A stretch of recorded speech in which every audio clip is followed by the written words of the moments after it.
So when you look at Joe for all the things he has, you know, when Joe wanted to be a host of the UFC, he didn't put an application in and fight. No, he called Dana and asked him, hey, can I come be a host for free? Or whatever the fuck you call him, a host, a commentator. And the first 6 months, he probably did it for free. He paid his own plane ticket on Friday night, and he'd go to Vegas in the daytime, work out, and then go to those fucking fights at night and call him. When I first met him, that's what he'd do. I'd ask him, you gonna be at the store tomorrow night? No, I gotta go to Vegas for the UFC. You wanna come?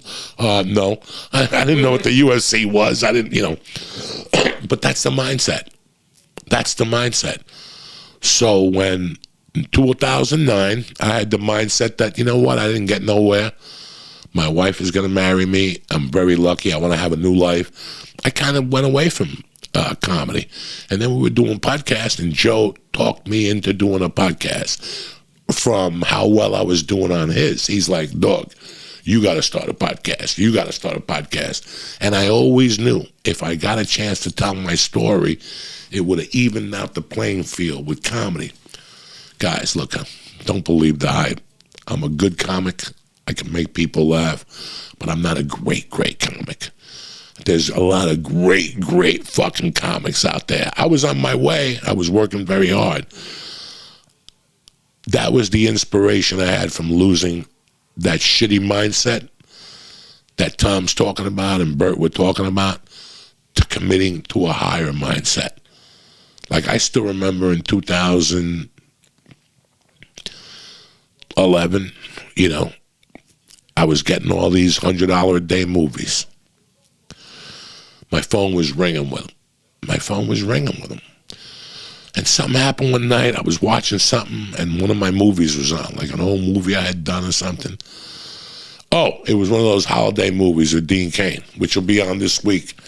And I won't get paid for them. I don't get residuals on those. The producers fucking flipped the country. They moved down to the same place where the guy from FTX was. I don't know what. Smart. So I'll never forget going. I'm doing all these fucking movies. Even the dog holiday Disney movies were $100 a day. I hope you guys know that. The first one I did with Dean Cain was $100 a day, and I did it. Watch that one, The Dog That Saved Christmas. I fucking rocked in that one for $100 a day. Then they came back on me for $100 a day, but a little bit of a back end, and I started rocking on those. But to make a long story short, I was getting all these $100 a day movies, and then this guy called me up to do a fucking $100 a day series. I'm like, what? And he's like, yeah, it's a mafia family that lives in a fucking funeral parlor. And guys, I needed the money, I needed the insurance, so I was ready to do it. And I said, I was watching TV, and there's that fucking thing with Dean Cain. Dean Cain, who played fucking Superman. Dean Cain, who spent his life in this. His father was a fucking director, his stepfather. Dean Cain knows a lot about shooting fucking movies and stuff and acting and whatnot. And here I am doing these things with Dean Cain. I'm getting laughs and whatever. And I looked at it and I go, fuck that thing for $100. Next morning I woke up and I went against anything I believed in. Anything I believed in. I said, you know what, bro? I'm not doing it for $100. As a matter of fact, I'm not doing SAG low budgets no more. That's it. I'm not doing them. I deserve to be in that other movie. I deserve to be in 2 categories up. And within 2 fucking months. And I probably said no to 3 or 4 more $100 a day movies. And within 2 months, I got a call on a Friday that I was going in for a Sylvester Stallone movie, and the movie was fucking Grudge Match. Listen, I didn't get an Academy Award for that. Nobody saw that movie. Kevin Hart, De Niro, whatever. But by me holding out, look what I did get. That's the mindset. It's little things like that. It's not fucking whining. Not whining about what everybody else has and not worrying about it. Once you get, and it's very hard to say, like you're like, Joey, I know. When I first got to LA, 97 to 99, I'm not gonna lie, I got upset when somebody would get something. That dude just followed me. He couldn't even fucking do a joke. You know, and they're getting more stuff than you are, and you walk around angry. And then one day you go, you know what? I do a lot better focusing on me than what I would do on focusing on him or him. And once you start focusing on him or them, boom, there you fucking go. because your focus is on you. So don't focus on whatever cars Tom is buying or what watch he talks about or what helicopter he takes or Joe Rogan. These guys sacrifice tons. Think of your life if you couldn't go to a wedding on a Saturday.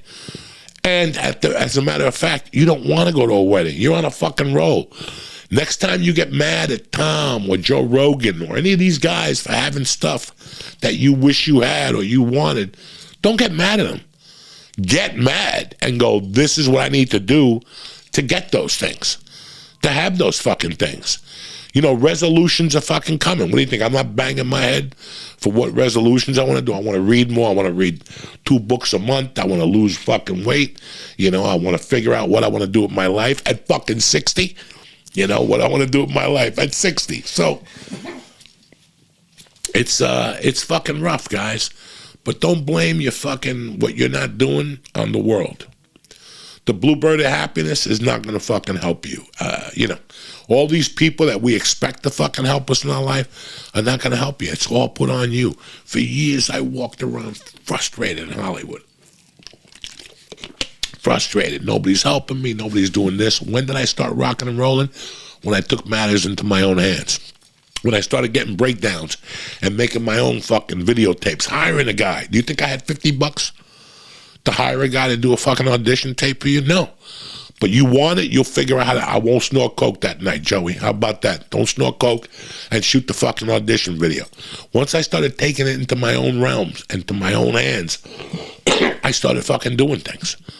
You know, I wanted my career to expand. Did I fucking sit there? Did I write better jokes? No, I wrote better jokes, but I became a storyteller. I'm a natural storyteller. Why was I going against it? And then when I did the podcast, I told stories. I told stories of my life to let you fucking know that this wasn't no cakewalk here. Yeah. Nobody just gives you shit. And yeah, some people have a better journey than others. I had a rough journey. And I'll tell you what, I enjoyed every moment along the way, from eating the fucking 2,000 edibles to fucking, you know, sleeping in a bus to going on the road. It's all part of the gig. But jealousy, insecurity is not. So if you want to go on a fucking better gig in 2023, this is the way to do it. Write your fucking goals, journal. Don't be jealous of other people. Be fucking happy for other people. And look at it this way. That's what I started doing. Don't take it, hold it against me. But just go like this. If that fucking idiot could do that, think about what the fuck you could do. You call that guy an idiot all the time, right? When you talk to your wife, you're like, "That my fucking brother-in-law is a retard." Yeah, since he's such a fucking idiot, right? That's what I always do. If that guy is such a fucking idiot, and he got $8 million for shining shoes, what could you fucking do with your life? That's how I look at it. And it's helped me 1,000 fucking % better. So, I don't know. It's a Monday morning motivation, motherfuckers. It's December 19th. We got 11 days, maybe 12 days left in this motherfucker. And then we have a second chance of not being insecure. We have a second chance of not having to sleep in a basement or on a mattress or with a sheet. You know why? Because you're a fucking American, and that's what that means. God didn't make you get born in fucking Africa with flies on you, or, you know, in whatever the fuck, Sandinistoville, so you could walk up to the border and Abbott put you on a bus to New York and shit like that. You know, God gave you a great opportunity. Why did he give? You ever think about that? Like, I could have been born in fucking Yugoslavia. I'd be getting hit with a missile right now from the fucking Ukrainians or whatever the fuck. Well, how come I wasn't born in Ukraine right now and I'm fucking, you know, carrying some dead teacher to the hospital, whatever the fuck they're doing over there now? Think about it. And think about if you really want to, I think I'm going to go see Rainbow next week with Cheap Trick. And then you wonder why nothing's happening for you. These are all the things, guys. Get up in the morning, look at that fucking flag and go, somebody is sucking my dick today. I'm getting tired of living this way. I mean, I did it. You get tired of living in a fucking 1 bedroom with 9 fucking cats. You know, I got sick and fucking tired of it. And I couldn't keep putting it on my wife. I couldn't keep putting it on, well, the scripts aren't coming in fast enough. Well, that means you got to double it fucking up, cocksucker.